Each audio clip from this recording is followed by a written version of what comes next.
वजारत दाखिला के सेक्रेटरी ने कहा, मिस्टर अली यार खान, आपके बारे में वो तमाम तफसीलात हमें मुहैया हो चुकी हैं जिनसे आपकी शख्सियत रोशनी में आ जाती है। यकीनन आप काबिल कदर कारकर्दगी के मालिक हैं और हम इस सिलसिले में आप पर पूरा भरोसा कर सकते हैं। लेकिन उसके साथ साथ हमारी एक ख्वाहिश भी है और वो ये कि इस मिशन की तकमील के लिए आप किसी वक्त का तयन कर लें। 15 दिन, 1 माह या ज़्यादा से ज़्यादा 45 दिन आपको इस सिलसिले में दिए जा सकते हैं। इस वक्फे में अगर आप कामयाबी से हमकनार हो गए तो ठीक है, वरना 46वें दिन से हम इस मिशन पर असर नौ काम शुरू कर देंगे। इस दौरान हमारी तैयारियां जारी रहेंगी। हमें यकीन है कि हमारी इस साफ गोई को आप अपनी तौहीन ख्याल नहीं करेंगे। हमारी मजबूरियां मद्देनिगाह रखते हुए और जिन लोगों से हमारा साबिका है उनकी हैसियत को सामने रख कर आप इस बात का यकीन कर सकते हैं कि हम किस कदर परेशान हैं। जाहिर है हमें इस मामले को किसी न किसी नौयत से निपटाना है, इसलिए आपको हर पहलू से आगाह कर दिया गया है। मैंने कहा, मैं समझता हूँ कि ये बात निहायत दानिशमंदाना है। मैं जो कुछ करूँगा अपनी मेहनत और दयानतदारी से करूँगा, लेकिन इस बात के इम्कानात भी हैं कि मैं अपने इस मिशन में कामयाब न हो सकूँ। लिहाजा ये तो इंतहाई ज़रूरी है कि आप मेरा मुतबादिल तैयार रखें। सेक्रेटरी ने कहा, शुक्रिया मिस्टर अली। दूसरा सवाल आपसे ये है कि आप किस हैसियत से इस मिशन की तकमील करेंगे। मैंने कहा, मैं समझा नहीं। सेक्रेटरी ने कहा, तंजीम आज़ादी फ़लस्तीन के नुमाइंदे की हैसियत से या हमारे अपने कारकुन की हैसियत से। माफ़ कीजिएगा, गुफ्तगू ज़रा खुल कर की जा रही है और आपको यकीनन इस पर एतराज़ नहीं होगा। क्या आप हमसे कोई मुआवजा तलब करेंगे या आप तंजीम की तरफ से ये कार्रवाई करेंगे? मैंने कहा, जनाब अली, मेरे बारे में जानने के बाद ये सवाल गैर ज़रूरी हो जाता है। अली यार खान की अपनी एक शनाख्त है, अपना एक मुनफरिद किरदार है। आप इस बात से भी बखूबी वाकिफ़ हैं कि मेरा ताल्लुक सरजमीन पाकिस्तान से है और कोई पाकिस्तानी काबिल फ़रोख्त नहीं होता।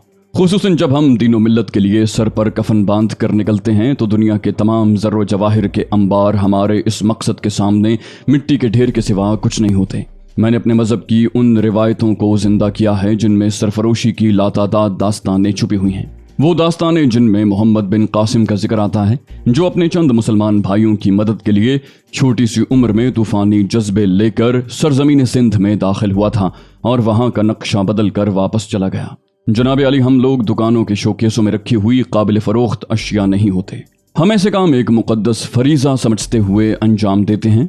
लिहाजा मैं इस बात पर फ़ख्र करूँगा कि मुझे तंजीम आज़ादी फ़लस्तीन के एक रुकन की हैसियत से ये जिम्मेदारियाँ सौंपी जाएँ। मैं इस सिलसिले में किसी मुआवजे का तसव्वुर भी नहीं कर सकता। वजारत दाखिला के सेक्रेटरी ने मुतासिर लहजे में कहा, हाँ, हम तुम्हारी तारीख जानते हैं अली यार खान। बहरहाल तुम्हारे लिए तमाम रास्ते हमवार किए जाएंगे। मेरा ख्याल है अब इस गुफ्तगू के बाद हम तुम्हारे जज्बों की तौहीन नहीं करेंगे। अब मैं तुम्हें सबसे पहले मिस्टर एलन क्राउजे से मुतारिफ करवाऊंगा। एलन क्राउजे उस आबदोस के कमांडर थे जो कीमियावी हथियारों के नमूने और उनके फार्मूले लेकर समंदर की गहराइयों में रवां दवां थी। ये दूसरे साहब जो उनके नज़दीक बैठे हुए हैं उनके दस्तराज थे। बाकी लोगों को मैंने लाना मुनासिब नहीं समझा, क्योंकि आपको तमाम तफसीलात यही दोनों बता सकते हैं। इसके अलावा मैडम तारीना हार्डो मौजूद हैं। इस मिशन के सरबराह की हैसियत से वो आपको तमाम तफसीलात फराहम कर सकती हैं और आपकी वो तमाम मुश्किलात दूर कर सकती हैं जो आपको इस मिशन के सिलसिले में दरपेश होंगी। हम आपके लिए वो तमाम आसानियां मुहैया करना चाहते हैं जो हायल जोशियो जैसे शख्स के मुकाबले में आपकी ज़रूरत हो सकती हैं। आपके अपने जहन में इस सिलसिले में जो सवालात उभरें, बराह करम बेतकान हमसे पूछें। मैंने कहा, मिस्टर एलन क्राउजे, मैं आपसे कुछ सवालात करना चाहता हूँ। उसने कहा, जी मैं हाजिर हूँ। मैंने कहा, आपको याद है कि आपने जिन रास्तों पर सफ़र का आगाज़ किया था वो कौन से थे? क्या आप एक बाकायदा नक्शे के तहत रवाना हुए थे या फिर आपका ये ख्याल था कि वीरान समंदर के जिस हिस्से में आप चाहें उस आबदोज़ की अशिया को ज़ाया कर देंगे? क्या प्रोग्राम था आपके जहन में? वो बोला, मैं वो नक्शा अपने साथ लाया हूँ जिसके तहत मैंने सफ़र किया था। एलन क्राउजे ने अपनी फाइल से एक बड़ा सा कागज़ निकाल कर मेज़ पर फैला दिया और फिर खड़े होकर सुर्ख पेंसिल से उन निशानात के बारे में तफसीलात बताने लगा जो नक्शे पर लगाए गए थे। उसने कहा, मैं साउथ सी के सीधे रास्ते पर तकरीबन 2000 मील का सफ़र तय करके एंड्रयू पास्लो पहुंचा और एंड्रयू पास्लो से मैंने बाईं समत का रुख इख्तियार किया। बाईं समत का इलाका हैंडी बिल कहलाता है। हैंडी बिल आज़ाद समंदर है और यहाँ सामने की समत में छोटे छोटे जजीरों का एक वसी सिलसिला फैला हुआ है। उनमें बेशुमार जजीरे ऐसे हैं जिनका दुनिया के नक्शे पर कोई वजूद नहीं है और ऐसे जजीरे मुजरिमाना सरगर्मियों का मरकज़ हैं। उस इलाके की खुसूसियात ये हैं मिस्टर अली कि यहाँ दुनिया का कोई भी मुल्क अपनी किसी भी नौयत की मसरूफियात बग़ैर किसी की मुदाखलत के जारी रख सकता है। عموماً یہاں بحری تحقیقاتی مشن پہنچ جاتے ہیں جو سمندر میں مختلف تجربات کرتے ہیں۔ بعض جگہ یہاں زیرآب ایٹمی دھماکے بھی کیے جاتے ہیں، بعض جگہ معدنیات کی تلاش کی جاتی ہے۔ ان علاقوں میں اکثر ملکوں کے جہاز نظر آ جاتے ہیں اور بعض اوقات ان جہازوں کو خوفناک حادثے بھی پیش آ جاتے ہیں جو ان جزیروں میں مصروف مجرموں کی سرگرمیوں کا نتیجہ ہوتے ہیں۔ میں نے ہینڈی بل کے بائیں سمت تقریباً 2100 میل کا سفر طے کیا تھا کہ مجھے وہ حادثہ پیش آ گیا جس کے لیے ہم قطعی طور پر تیار نہیں تھے۔ ہماری آبدوز سمندر کی گہرائیوں میں اپنا سفر طے کر رہی تھی۔ ہم نے اس راستے میں روسی آبدوزیں بھی دیکھی تھیں جن سے ہمیں پیغامات موصول ہوئے تھے۔ یہ پیغامات قطعی دوستانہ تھے اور ہمیں ان پر کوئی شبہ نہیں ہے۔ اس کے بعد اچانک ہم نے محسوس کیا کہ سمندر میں کچھ برقی لہریں نمودار ہو رہی ہیں۔ ہمارے آلات ان برقی لہروں کی نشاندہی کر رہے تھے، لیکن پھر ہماری آبدوز کو جھٹکے لگے اور عملے کے افراد ایک عجیب سی کیفیت کا شکار ہو گئے۔ ہمیں یوں لگا جیسے ہمارے ذہن خوابیدہ ہوتے جا رہے ہیں۔ ہر ممکن کوشش کی گئی کہ ہم اپنے آپ کو اس انوکھے شہر سے آزاد کر لیں، لیکن کامیاب نہ ہو سکے اور آخرکار گہری نیند سو گئے۔ پھر جب ہماری آنکھ کھلی تو ہم ہینڈی بل ہی کے ایک جزیرے پر موجود تھے۔ یہ جزیرہ عام جزائر کی پٹی سے ہٹ کر تھا اور یہاں ہماری زندگی کے لیے ضرورت کی کوئی چیز موجود نہیں تھی۔ آبدوز کا کہیں پتہ نہیں تھا۔ کافی عرصے ہم نے قسم پرسی کی حالت میں گزارا۔ کچھ حادثے بھی ہوئے اور عملے کے کئی افراد ان کا شکار ہو گئے، لیکن زندگی نے ہمارا ساتھ دیا اور بالآخر ہم اپنے وطن واپس پہنچ گئے۔ ہینڈی بل کے جس علاقے تک ہماری آبدوز نے ہمارے ہوش و حواس کے عالم میں سفر کیا تھا، یہ آخری سرخ نشان اسی علاقے کی نشاندہی کرتا ہے۔ اس کے اطراف میں سب سے بڑا جزیرہ این کے ہے۔ بائیں سمت تقریباً 300 میل دور ایک اور جزیرہ فور کوز کہلاتا ہے۔ باقی 3 اور چھوٹے چھوٹے جزیرے نظر آتے ہیں جن کا کوئی نام ہمارے علم میں نہیں ہے۔ جزیرہ این کے ایک آزاد جزیرے کی حیثیت رکھتا ہے۔ دنیا کے تمام جرائم پیشہ لوگ وہاں پائے جاتے ہیں۔ ایک باقاعدہ نظام ہے اس جزیرے کا جسے کسی جدید ملک کا نظام کہا جا سکتا ہے، کیونکہ ایک جزیرہ ایک ایسے سمندر میں واقع ہے جہاں تک پہنچنے کا کوئی عام ذریعہ نہیں ہے، اس لیے ابھی تک مہذب دنیا کے تمام لوگ اس کے بارے میں جانتے بھی نہیں ہیں۔ صرف اطراف کے لوگ یا وہ بھولے بھٹکے جو کسی حادثے کا شکار ہو کر اس جگہ پہنچ جاتے ہیں، اس انوکھے دیس کی خبریں لاتے ہیں۔ میرا خیال ہے کہ ہماری تحقیقات کے آغاز کے لیے یہی جزیرہ سب سے زیادہ کارآمد ثابت ہو سکتا ہے۔ آپ اس سلسلے میں مجھ سے کوئی اور سوال کرنا چاہتے ہیں مسٹر علی؟ ایلن کراؤزے نے کہا۔ میں نے کہا نہیں شکریہ، تاہم اس نقشے کو میں اپنے پاس رکھنا چاہتا ہوں۔ ایلن کراؤزے نے کاغذ تہہ کر کے میری جانب بڑھا دیا، بولا یہ آپ کی خدمت میں پیش ہے۔ میں نے پوچھا مجھے وہاں پہنچانے کے لیے کیا انتظام ہوگا؟ وہ بولا نہایت احتیاط سے وہاں آپ کو پہنچا دیا جائے گا۔ مس میلکم ایکس کے لیے بھی ایک خاص بندوبست کیا گیا ہے۔ میں نے پوچھا وہ کیا؟ اس نے کہا این کے ایک مقام پیلوسائن میں ایک دولت مند بوڑھی عورت کو سیکرٹری کی ضرورت ہے۔ اس عورت کا تعلق ہمارے ملک سے ہے، اس لیے مس ایکس اس کی سیکرٹری کے لیے نہایت موزوں رہیں گی۔ مدام مارٹینا لنکن ہماری ساتھی ہیں۔ آپ دونوں کے درمیان فاصلہ تو ہوگا، لیکن مس ایکس وہاں قدم جما کر زیادہ بہتر انداز میں اپنے کام کا آغاز کر سکتی ہیں۔ میں نے کہا گڈ، بہت عمدہ، میں اس پروگرام سے مطمئن ہوں۔ وہ بولا بحری تحقیقاتی مشن کے سلسلے میں ایک سمندری جہاز مارشل جزیرے کے آس پاس موجود ہے۔ اس جہاز پر تمہاری حیثیت ریسرچ آفیسر کی ہوگی اور تمہیں یہاں ہر ممکن سہولت مہیا کی جائے گی۔ جہاز پر جو لوگ تمہارے خصوصی معاون ہوں گے ان کی فہرست اور شناخت میڈم ہارڈو تمہیں کرا دیں گی۔ اس کے علاوہ کوئی اور سوال؟ میں نے لمبی سانس لے کر کہا میں مطمئن ہوں۔ کافی دیر تک یہ میٹنگ جاری رہی۔ بے شمار معاملات زیر بحث آئے اور پھر تمام لوگ اپنی جگہ سے اٹھ گئے۔ ہم انہیں باہر تک چھوڑنے آئے اور جب ہیلی کاپٹر فضا میں بلند ہو کر نگاہوں سے اوجھل ہو گئے تو ہم اندر واپس آ گئے۔ تارینا ہارڈو نے کہا شاید تم اسے میری خوش آمد محسوس کرو علی، لیکن یہ حقیقت ہے کہ تمہیں میرے ملک میں ایک ایسا اہم مقام ملا ہے جس کا کوئی اور تصور بھی نہیں کر سکتا۔ شاید کسی اتنے بڑے ملک کے لیے یہ پہلا موقع ہے کہ وہ کسی نجی مہم کے لیے ایک بیرونی شخص پر انحصار کرے۔ ہمارے ہاں بھی بہترین دماغ موجود ہیں، لیکن تم پر جو ریسرچ ہوئی ہے اس سے یہ اندازہ لگایا گیا ہے کہ تم اس کام کے لیے موزوں ترین انسان ہو اور ان تمام لوگوں سے زیادہ بہتر کارکردگی کا مظاہرہ کر سکتے ہو جنہیں اس سلسلے میں منتخب کیا جا سکتا تھا۔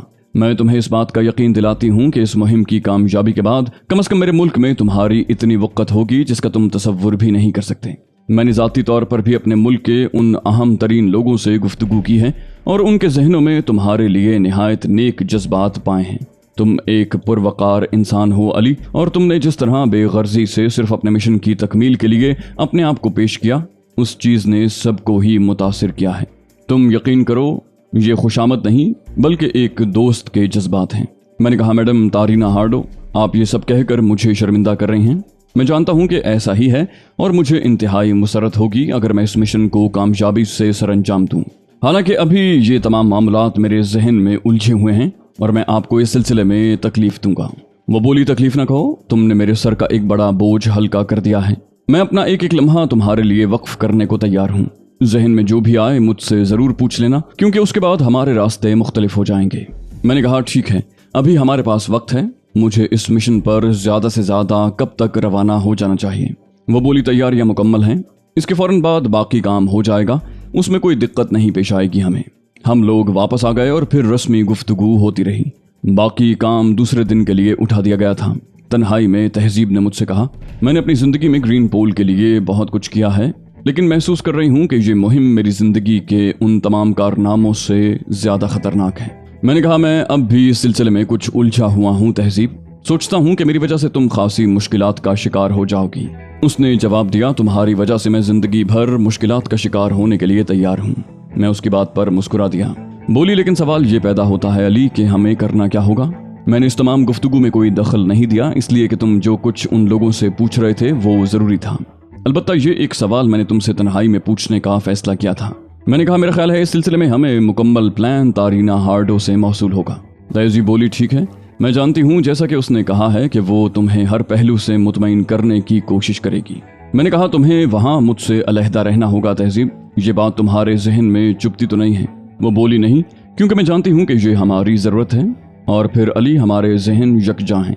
यूं भी हमारे दरमियान मोहब्बत का वो ना टूटने वाला रिश्ता कायम है जिनके तार एक दूसरे से जुड़े हुए हैं। हम ज़हनी तौर पर एक दूसरे के करीब रहेंगे। मैं सिर्फ इस काम में तुम्हारी कामयाबी की ख्वाह हूँ।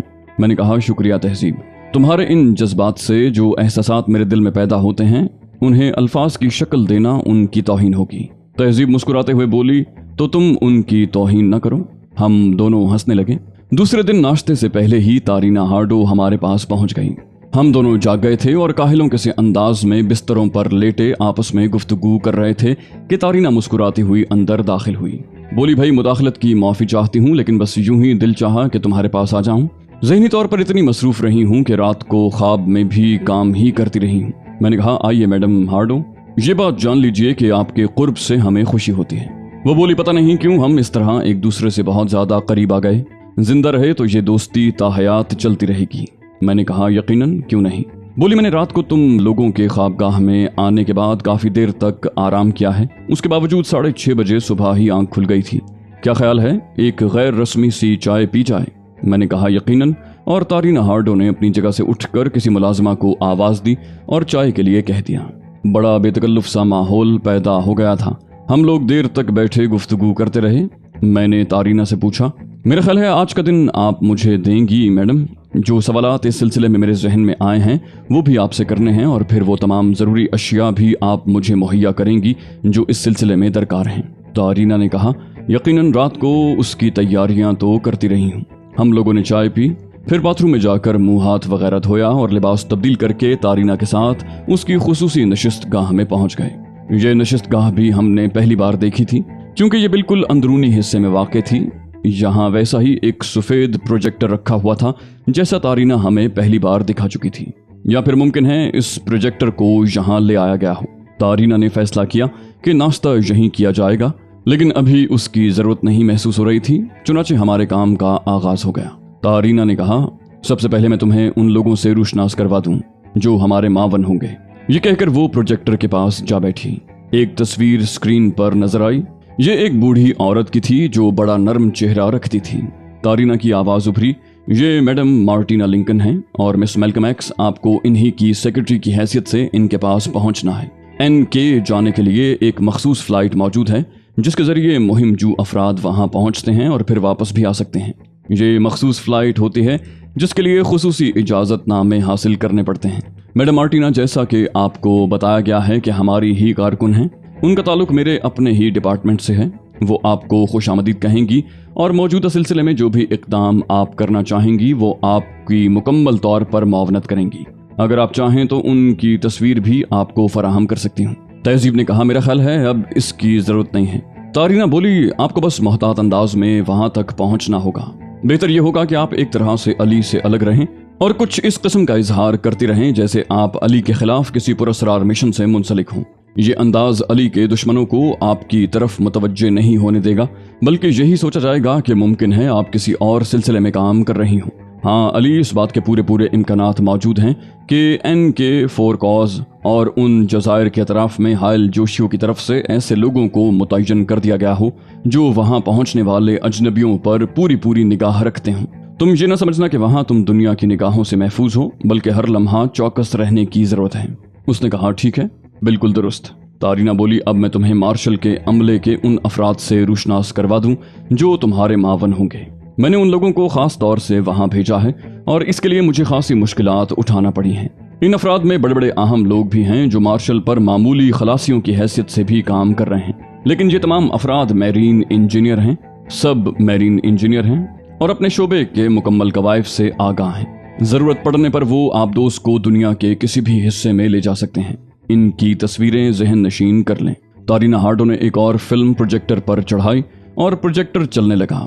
हर शख्स की तस्वीर और उसके बारे में तफसीलात मालूमात स्क्रीन पर नमूदार होने लगी और बड़ी वजाहत के साथ तारीना हार्डो मुझे उनके बारे में बताती रही।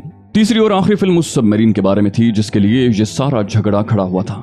मुझे सबमरीन की तस्वीर मुख्तलिफ पहलुओं से दिखाई गई, उसकी अंदरूनी और बैरूनी साख्त, डिज़ाइन और उस पर मौजूद निशानात की मुकम्मल तफसील बताई गई। फिर ये मरहला भी ख़त्म हो गया। उसके बाद तारीना हार्डो ने प्रोजेक्टर बंद कर दिया। बोली, अब इस सिलसिले में तुम्हारे सवालात, लेकिन पहले ये बात बताओ कि इन लोगों की तस्वीर भी क्या तुम्हें दरकार होंगी। मैंने कहा, नहीं, मैंने इन तस्वीरों को अपने जहन पर नक्श कर लिया है। ऐसी कोई चीज़ मैं अपने पास रखना नहीं चाहता जो शुबे का बायस बने। तारीना बोली, ठीक है, अलबत्ता मैडम एक्स से राब्ते के लिए तुम्हें एक खुसूसी ट्रांसमीटर दिया जाएगा ताकि तुम दोनों के दरमियान राब्ता कायम रहे। मैंने जवाब दिया, हाँ, ये ज़रूरी है। उसने कहा, कोई और सवाल?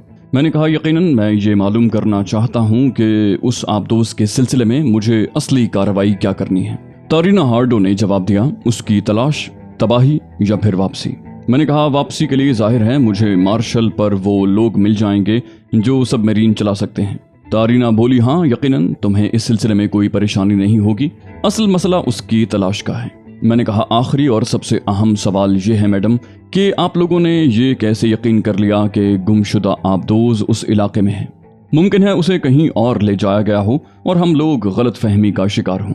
तारीना बोली, नहीं अली, यही तो एक काम हमने अब तक किया है। हमारी तमाम तर कुव्वत इस कोशिश पर सर्फ रही है कि हम उस जगह के बारे में अंदाज़ा लगा लें जहां आबदोज रखी गई है। हायल जोशियो बैनुल-अक़वामी मुजरिम है और उसने उन्हीं नामालूम जज़ायर में से किसी जजीरे पर अपनी रिहाइश का बंदोबस्त किया है। ये बात कई मुल्कों की मुत्तफ़िक़ा राय के मुताबिक है। फिर हमें उसकी जानिब से जो पैगामात मौसूल हुए हैं, हमने उनके रास्तों पर भी काफ़ी मेहनत की है और उसके बाद तमाम तर निशानदही उसी इलाके की होती है। चुनाचे ये बात मुत्तफ़िक़ा तौर पर तस्लीम कर ली गई है कि हायल जोशियो ने हमारी आबदोस को उस इलाके में महफूज किया हुआ है। मैंने कहा, और क्या ये ज़रूरी है कि वो समंदर में ही हो? मुमकिन है उसे खुश्की पर उठा लिया गया हो, जैसा कि आपने बताया कि हायल जोशियो बेपनाह वसाइल का मालिक है। तारीना ने कहा, इसके इम्कानात यकीनी हैं, लेकिन ये तुम्हारी जिम्मेदारी होगी कि तुम उसकी सही जगह का सुराग लगाओ। मैंने कहा, एक और सवाल, क्या वहाँ आपसे राब्ता कायम किया जा सकेगा? वो बोली, इस बारे में अभी कुछ नहीं कह सकते अली, छुपाने की कोई बात नहीं है, लेकिन चंद खास वजूहात की बिना पर मेरा वहाँ जाना मुनासिब नहीं। ताहम अगर कोई बड़ी ज़रूरत पेश आ गई तो फिर इस बारे में फैसला करूंगी। मैंने गर्दन हिलाते हुए कहा, बोली, ये सवाल तुमने क्यों पूछा अली? मैंने कहा, कोई खास मकसद नहीं है। बोली, सुनो अली, इस सिलसिले में जितने लोगों से तुम्हारी मुलाकात होगी वो तुम्हारे मातहत होंगे। तुम इस ऑपरेशन के बाइख्तियार कमांडर हो, तुम्हें तमाम इख्तियारात हासिल होंगे और किसी भी सूरत हाल में तुम किसी भी प्रोग्राम में तब्दीली करने के मजाज होगे। मैंने कहा, ओके मैडम तारीना, मैं मुतमईन हूँ। और तारीना मुस्कुराने लगी। तारीना ने कहा, तो मुझे इजाज़त, और हम लोग वहाँ से उठ गए। जिंदगी के इस अनोखे रुख के बारे में कभी सोचा भी नहीं था। वतन की ज़मीन पर बचपन के हसीन दौर के नकूश कंदा थे। एक सादा सी पुरसुकून वादी में आंख खोली, सादा लौह लोगों के साथ दुनिया के रंग देखे, जिन्नों और परियों की कहानियां सुनी और ख्वाबों में उनके अनोखे देशों की सैर की। उसके बाद हवास की दुनिया में कदम रखा और बहुत सी नसीहतों का पलंदा लेकर अमेरिका गया। अमेरिका की रंगीन जिंदगी को हमेशा अजनबी आंखों से देखा, ये सोचते हुए कि अपने आप को उस कल्चर के सुपुर्द नहीं करना। یہ احساس دل کے ہر گوشے میں جاگزی رہا کہ میں ایک پروقار قوم کا فرد ہوں جس کی روایات امانت کی شکل میں میرے پاس ہیں۔ دوستوں کی رنگین محفلوں میں اپنے کردار کے ستون جمائے رکھے اور تسلیم کروا دیا کہ کردار کوئی چیز ہوتی ہے، لیکن زندگی کی اس کروٹ کا گمان بھی نہیں تھا۔ اب تو پرانا علی یار ایک موہوم سے نقطے کی شکل میں رہ گیا تھا۔ تہذیب کو یہ مہم بے حد خطرناک لگ رہی تھی، کیونکہ اس نے براہ راست اور پوری ذمہ داری کے ساتھ اس سے قبل کوئی ایسا کام نہیں کیا تھا، لیکن میں نے زندگی کے ایک معمولی حصے کو چھوڑ کر بقیہ وقت موت کی ہم نشینی میں ہی گزارا تھا۔ موت کو اتنے قریب سے دیکھا تھا کہ دوسروں نے نہ دیکھا ہوگا۔ قید خانوں میں زندگی سے مذاق، وہاں سے فرار ہوتے ہوئے موت کے مختلف روپ، کیا کیا نہیں دیکھا تھا میں نے۔ زندگی کتنی بے وقت ہے، مجھ سے زیادہ کون جان سکتا تھا۔ چنانچہ میرے ذہن میں اس نئی مہم کے بارے میں خوف کا کوئی احساس نہیں تھا۔ تارینا ہارڈو کے بارے میں اب یہ سوچنا بیکار تھا کہ اس کے وسائل کتنے ہیں۔ گوئٹے ہل میں وہ بہت با اختیار تھی۔ چنانچہ مقررہ پروگرام کے تحت ہم دونوں کو گوئٹے ہل سے نکال کر ایک اور ملک میں لایا گیا، جہاں ایک رات ایک شاندار ہوٹل میں قیام کیا اور دوسرے دن شام کو 5 بجے ایک چھوٹے سے ہوائی سفر کے بعد ہم جمیکا پہنچ گئے۔ یہاں سے تہذیب مجھ سے علیحدہ ہو گئی۔ اسی رات تقریباً 1 بجے ایک خصوصی ایئرپورٹ سے میں NK جانے والے طیارے میں سوار ہو گیا۔ تہذیب میلکم ایکس کے لیے خصوصی طور پر میرے برابر کی سیٹ کا انتظام کیا گیا تھا۔ ایک حسین سبز گائی سکرٹ میں ملبوس وہ بہت شاندار نظر آ رہی تھی۔ ہم دو اجنبیوں کی طرح بیٹھ گئے۔ اس تفریحی سفر کے مسافر عام لوگ نہیں تھے۔ برابر کی سیٹ پر ایک 6.5 فٹ کا سیاہ فام بیٹھا ہوا تھا۔ اس کا آدھا چہرہ اتنا خوفناک تھا کہ اس پر نگاہ نہیں ڈالی جا سکتی تھی۔ یہ چہرہ بری طرح کچلا ہوا تھا۔ 2 پرتگالی باشندے ہمارے بالکل آگے والی سیٹ پر بیٹھے ہوئے تھے۔ ان کے گلمچھے پورے چہرے کو ڈھکے ہوئے تھے۔ خواتین بھی تھیں۔ ایک سیٹ پر 2 چھچوری سی لڑکیاں بیٹھی تھیں جو مسلسل آپس میں مذاق کر رہی تھیں۔ سفر جاری تھا اور کچھ ہی گھنٹوں میں ہم اس جزیرے پر اترنے والے تھے۔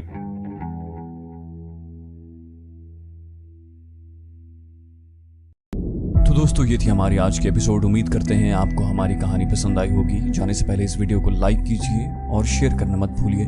کامنٹ کر کے ہمیں بتائیے کہ آپ کو ہماری ویڈیو کیسی لگی، اور اگر ابھی تک آپ نے اس چینل کو سبسکرائب نہیں کیا تو اسے سبسکرائب کیجئے اور بیل آئیکن دبا کر آل نوٹیفیکیشنز آن کر لیجئے۔